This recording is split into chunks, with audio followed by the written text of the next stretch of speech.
Today's quote comes from Nas. Nas said, "Life is dead presidents and devilish men overthrow kings from their thrones because of their negligence. It's death, and real shit will start coming to light." What's poppin'? All my esteemed listeners of the 2020 Vision Podcast. It's Mike Chuck 1212. I'm happy to be back with you. A lot has transpired in the couple months I've been away.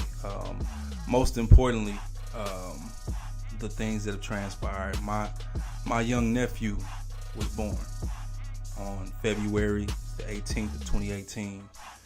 Mr. Coltrane Marcus Young, first of his name, was born at 10:13 p.m. That evening. So very, very excited about that. My parents are actually in the state of Georgia right now, in Rex, Georgia, assisting my younger brother Marcus and his wife Deanna. They're helping them out and just, visiting, trying to get a feel for the baby and things like that. And I'm sure, he's getting a feel for them as well, in his own young newborn way. He's getting a feel for everybody. And I'm proud for my brother. I'm happy for my brother. And man, my nephew got the same initials as me, CMY, Coltrane Marcus, Charles Michael. What you know about it? I'm gonna lay off my nephew for just a moment though, because there's something else that transpired this year that I want to talk about. And it's possible that it could have been toward the end of last year. I'm not too sure which, but it has spilled over into this year, and it's become a pretty prominent thing in social media and entertainment. Not too long ago, the comedian Monique, I'm sure everybody's familiar with Monique. Monique had a post on Instagram and Facebook asking all of her fans and people that were actually watching the post to boycott Netflix, because Netflix has, mistreated her in a sense. You know what I'm saying? And I can, from her perspective, I think I can understand a little bit of where she's coming from. She was offered $500,000 for a Netflix special, and she said that Amy Schumer was offered, I think it was like upwards of like 11 to 12 million for a Netflix special, something like that. Cool. I understand where you compare the two of you, as far as your comedic skills and such. And I've heard on more than one occasion that Amy Schumer has been accused of being a thief as far as her bits and her writing and her comedy. She's stolen things from people in the comedic community. I don't know if there's any truth to that. I can't speak on that, but I'm just saying that to say that I can understand where Monique is coming from that perspective. But Monique compared, her situation to, she made it a black woman thing, like Netflix was mistreating black women. And I will admit that I haven't seen any prominent black female comedians on Netflix with a special or anything like that. True, very true. But like she threw like some black male comedians in, and I'm like, yo, like those dudes command money, they command attention. You know what I'm saying? Chris Rock got a big payday from Netflix. Chris Rock is kind of like Chris Rock. Dave Chappelle, that's Dave Chappelle though. You know what I'm saying? And not to knock Monique, but I do have to say that Amy Schumer is a poppin' comedian right now. She's very, very relevant. And I don't know that I would ever say that Monique has at any point in time been as poppin' as Amy Schumer is right now. Amy Schumer's had a couple of movies come out. I thought Trainwreck was a good film. It was pretty dope, I thought. LeBron was actually in it. LeBron James was in that film. Bill Hader was in that film. He was a co-star with Amy Schumer in the movie. It was pretty good, you know what I'm saying? But I brought this up, you got the whole backstory and all that. I brought this up because Monique was asking all of her fans and all black people and such to boycott Netflix with her because of a situation that affected her specifically, her pockets specifically. Okay? I took issue with that. That's why I'm speaking about it right now. I take issue with that because I don't know if I've ever heard Monique's political stance or social stance on anything. I don't remember ever hearing that. And now, because something has affected specifically her pockets, I'm to take a stance for her. And we are to take a stance for her. And I don't agree with it.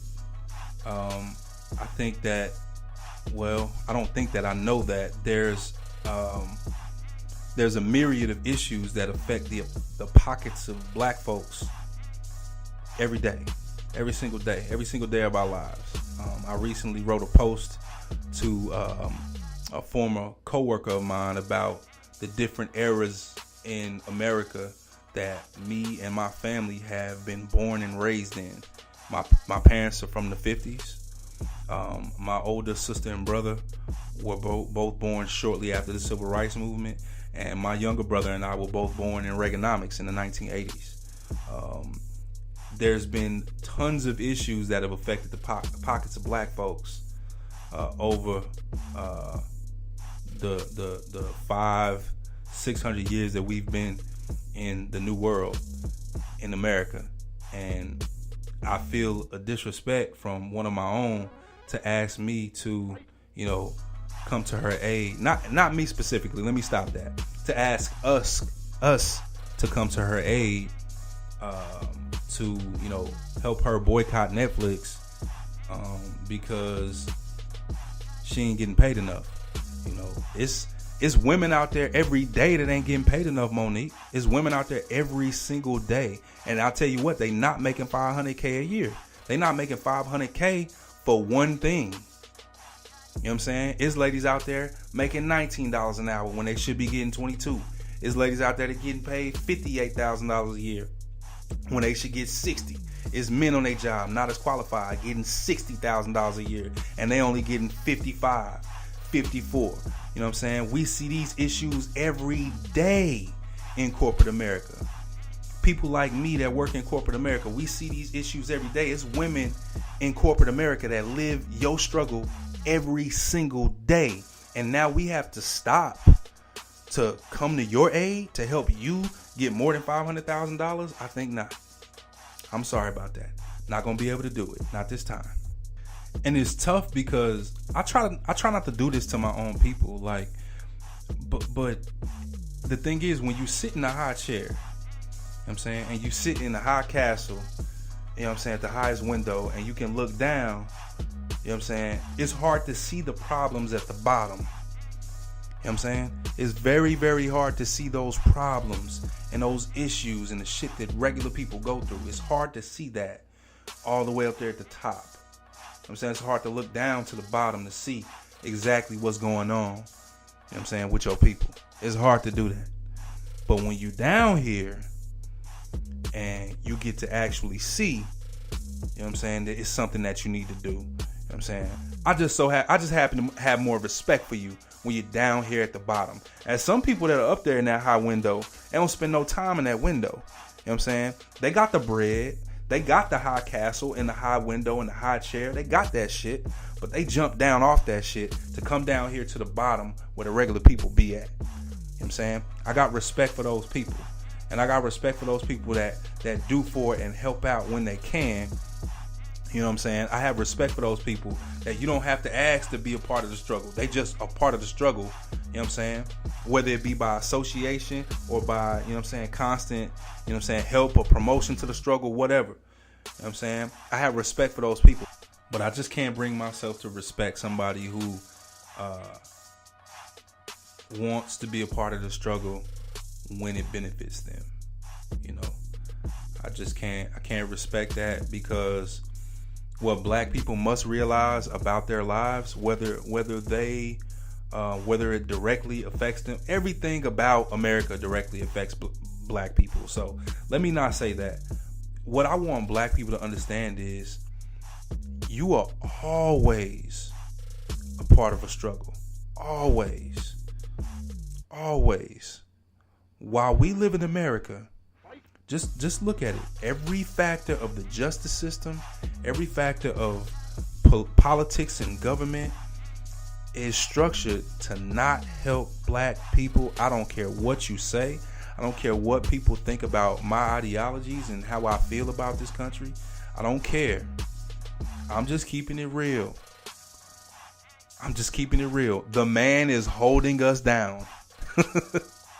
It's real life. It is absolute real life.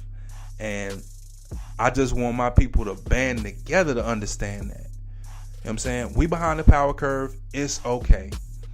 As long as we all know it and we all try to improve on it together, then we got a shot if we try to do that together.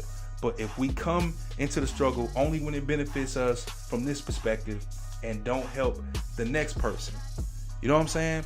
If I come into the struggle just because it's affecting my pockets, but I don't help the people that the struggle is affecting mentally, I'm wrong. If I come into the struggle and I'm only talking about, you know what I'm saying, how black men are being marginalized in this country, and I don't look at how bad black women have it as well, from black men as well. We do our black women wrong. So if I'm not on everything, I'm wrong. And that's why I'm coming at it with Monique. I feel like Monique I should have heard from her before this shit with this $500,000 from Netflix. You know what I'm saying? Where were you at, you know what I'm saying, when Sandra Bland got killed? You know what I'm saying? Where were you at when Jordan Edwards got shot in Ball Springs, Texas? Young kid got shot in the back of his head with a rifle by a police officer. You know what I'm saying? Where were you at when that was going on? We need to hear you socially on everything. Not necessarily even everything. We just need to hear you. You know what I'm saying? We hear people like T.I. We hear people, you know what I'm saying, like LeBron James. We hear Kevin Durant's voice. We hear people like that. We hear Chris Rock. And we hear Dave Chappelle as well. I've not heard any social stance from Monique though until this. And so that's what brings me to this perspective I have, this disposition I have, because it's like, man, I don't want to hear that shit from you. You know what I'm saying? Now it suits you to be a part of the struggle and you want us to help you. But it's like, where were you when we needed your help? Next up on the list.